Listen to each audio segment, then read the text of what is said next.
quien está en contacto directamente con los consumidores, los empresarios, y me refiero a Miguel Calvete. Muchas gracias por estar acá en el programa. Y la primera pregunta que te hago es, ¿qué está pasando con el consumo ahora? Sabemos los indicadores de inflación que están mal, ¿sí? Una situación, estamos hablando de lo macro, que en el país no se resuelven, entran las discusiones, aparece el nuevo, llamémoslo así, el nuevo formato precio justo, con las características que ya hemos nombrado, pero ¿qué está pasando con el consumo? ¿Qué estás viendo ahora? ¿Qué tal? Bueno, gracias por la invitación. En principio hay una retracción muy fuerte del consumo, cayó el consumo. Pero disculpa, cuando decís consumo, ¿general o segmentado en algunos rubros? No, vemos, a ver, cuando analizás distintos segmentos, eso lo podés traspolar a otros, ¿no? Bienes de consumo masivo, caso de alimentación, hay una caída tanto en supermercados, que depende de la medición, si son de interior, conurbano o grandes capitales, estamos en torno a una caída del 5 al 7%, y si vemos puntos de cercanía, que básicamente es donde compra el 70% de la población, supermercados de proximidad, prácticamente se duplica esa caída. La caída del consumo. Exacto. Y ahí, bueno, si eso vos lo traspolás a O indumentaria, sea, vos dijiste a caída calzado. del 4 al 7%. Del 4 al 7 en ventas. En las grandes en volumen, superficies. sí, en En volúmenes las de grandes. venta. Exactamente. En unidades físicas, para aclarar Sí, a la gente, volumen de porque venta, unidades si le físicas. metemos la inflación, tal vez le da Siempre para da arriba. más. Siempre Le da más. para arriba. Sí, No, pero le da para arriba inclusive algunos de la inflación promedio. Exactamente. A veces es más del 100%, Sí. parecía que se duplicó la venta, pero en realidad no. Sí, los precios fueron exactamente. Entonces, de volúmenes, como decíamos, de volúmenes de unidades de compra. Ahora, si analizás eso que es consumo masivo y es alimento, y es algo de lo cual no podés prescindir, o por lo menos de gran parte de ese portfolio no se puede prescindir, y lo transportás a bienes durables, que puede ser indumentaria, marroquinería, no sé, distintos bienes, ahí nos damos cuenta que la caída fue mucho mayor. Fue mayor. Entonces, vemos que hay un consumo mucho más racional, mucho más planificado. Hay, lamentablemente, aquellos que pueden planificar el consumo son los que tienen medianamente un poco de conocimiento sobre educación financiera, que tienen algún medio de pago o algún medio de crédito, que son aquellos que son los trabajadores formales. Ahora, esos trabajadores formales tuvieron una caída de su capacidad de compra interanual de casi 28%, 27% ¿Ah, sí? contra la inflación. Siendo sectores dentro de la formalidad, en muchos casos representados por organizaciones gremiales que negociaron paritarias. Ahora, si vos ves sectores formales como jubilados, pensionados, beneficiarios de planes y demás, sectores más vulnerables, Sí. que no tienen una representación, trabajadores estatales, la caída ronda casi el 34%, 36,6% de capacidad de compra. La capacidad de compra. Cuando vemos que la mayoría hoy de las representaciones gremiales negocian paritarias por sobre los 90, 100 puntos, es ni más ni menos lo que se perdió este año y la proyección que el mismo presupuesto anuncia para el 2023. Obviamente todas tienen cláusula gatillo porque si el presupuesto habla de un 60% de inflación, obviamente tiene que hablar de piso un 60% de aumento salarial. Si analizamos la vez que Guzmán anunció aquel 29% presupuestado, que después se corrigió a un 44% y terminamos en el 60%, obviamente hace intuir que el 60% presupuestado para el año que viene no va a ser el 60%. En el mejor de los casos, un 60% es un 4,2 acumulativo, que es el aspiracional del gobierno, ¿no? El aspiracional que tiene Massa en un pensamiento de la macroeconomía. Hay que destacar lo que viene haciendo Massa de la macroeconomía, en el sentido de, a ver, con las herramientas que puede y con el caos económico que es la Argentina, de fortalecer reservas, garantizar insumos para las cadenas industriales, que lamentablemente tenemos hoy un 30% de capacidad ociosa, pero además tenemos muchos sectores y cadenas industriales que no pueden completar esos productos por falta de insumos, los insumos de productos que Argentina reexporta. ¿Qué sector le está faltando terminar el producto por falta de insumos? Bueno, el sector más emblemático es la industria automotriz. Argentina reexporta es uno, creo que es el más uno de los más complejos.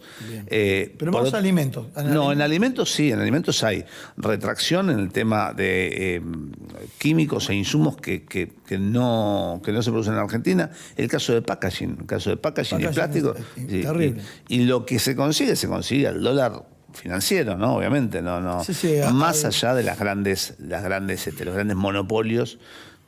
Al contado con líquido. Contado con liquidación, el sector siderúrgico, el sector para los enlatados, para el sector de los envases de larga vida, los famosos conocidos como Tetra, ahora vamos a dar la marca, que es el 85% pertenece a una multinacional sueca. En el caso de Dow Chemical, que es prácticamente un monopolio de lo que es los envases PET y el plástico, todo lo que vemos en las botellas, en los envases y demás. Ahora, disculpa, me dijiste una multinacional sueca, el Tetra. Qué revolución también generó con el Tetra, ¿no? No, sí, tiene una posición dominante en el mercado. Lamentablemente en Argentina hay dos grandes Tetra Pak y Omnipack, son los dos grandes jugadores a nivel internacional. Y después China tiene otro jugador también, pero en Estados Unidos también hay 2 o 3 jugadores. Lo que vemos en Argentina que es una posición dominante y no se le ha dado la posibilidad a muchas empresas de que se puedan radicar, de generar competencia. Argentina tiene capacidad de producir eso si el Estado tuviera un norte industrialista y dijera, bueno, ¿qué nos está faltando? Determinados productos, pero para darte un ejemplo, ayer estábamos con la gente de Capima, que es la Cámara de la Pequeña y Mediana Industria de Alimentación, y había 2 representantes de Mendoza, uno productor de duraznos enlatados, básicamente. Y nos decía, mira, los hojalata nosotros estamos comprándola a una industria nacional, que es Siderar, que prácticamente tiene el monopolio de eso, pero estamos pagando un 20% más en dólares del valor internacional. ¿Ah, sí? De lo que se vende, mirá el ejemplo que me daba. En Ucrania, en guerra, sale un 20% menos. La hojalata. Importarla, la hojalata. ¿Por qué? Bueno, entonces. Y bueno, porque Argentina tiene, además de esta distorsión de precios, una inflación en dólares.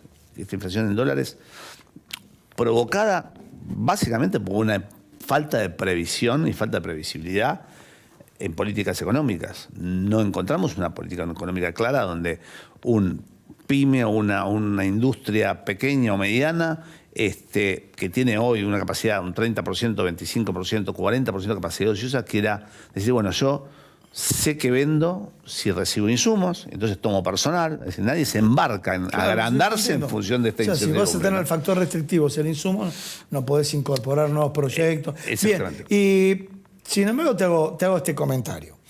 El gobierno, y no para defender al gobierno, criticar ya lo criticamos. El gobierno recibió restricción de dólares. Y nivel de deuda, o sea, en esa restricción de dólares, el viceministro de Economía, Rubinstein, que es ortodoxo, no heterodoxo, que ahora trabaja con este gobierno, pero estuvo cercano al gobierno anterior, que fue crítico inclusive de esta gestión y demás, dijo, nosotros estamos como los médicos en urgencias que en materia de dólares, que algunos sectores cuando están en terapia le dan medidas alternativas. Bueno, en este tema, ¿cómo salimos de esta terapia para que toda la actividad económica crezca con el factor restrictivo dólares? A ver, muchas grandes industrias y medianas industrias las grandes industrias tienen sus casas matrices en el exterior y bueno, se pueden autofinanciar. El problema son las pymes. Entonces, en principio es priorizar los insumos para esas pymes que son los principales dadores de trabajo. Bien. A ver, ¿qué ocurre? Ahora con la medida de precios justos, que esto está un poco concatenado con precios justos. A ver, se lo hacemos corto por los tiempos. Si te metes en precios justos, te vamos a facilitar las importaciones. Exacto. Pero son las grandes compañías. Sí. O sea, los chicos quedan afuera. Con un agravante que, más allá de la imposibilidad de poner el precio, por eso ahora se utiliza el lector de barras para ver el precio, porque era imposible generar en 30 días una matriz industrial para cambiar todos los packaging por recursos y por tiempos. Por otro lado, encontrás un sistema que hoy, un compromiso que todavía no está firmado, es erróneo lo que se está diciendo. Las grandes compañías todavía no lo firmaron, lo manifestaron. Con condiciones que le faciliten esas importaciones, como vos bien decías. Pero con un tema agravante, que es, ahí nos habla un poco de la impericia, más allá de lo bueno de la macroeconomía, lo bueno que está haciendo Massa, hay una impericia en lo micro, que es la Secretaría de Comercio, donde vos estás generando con esta medida una inflación por expectativa. Sí. Vos tenés que mantener un precio durante 3 meses, pero con una inflación, en el mejor de los casos, de un 5%, tenés un 15%. Obvio. Que está figurando en el precio. Vos le estás cobrando al consumidor durante diciembre, enero y febrero la inflación de lo que debería pagar en marzo. Y ese es otro de los problemas que estamos viendo, ¿no?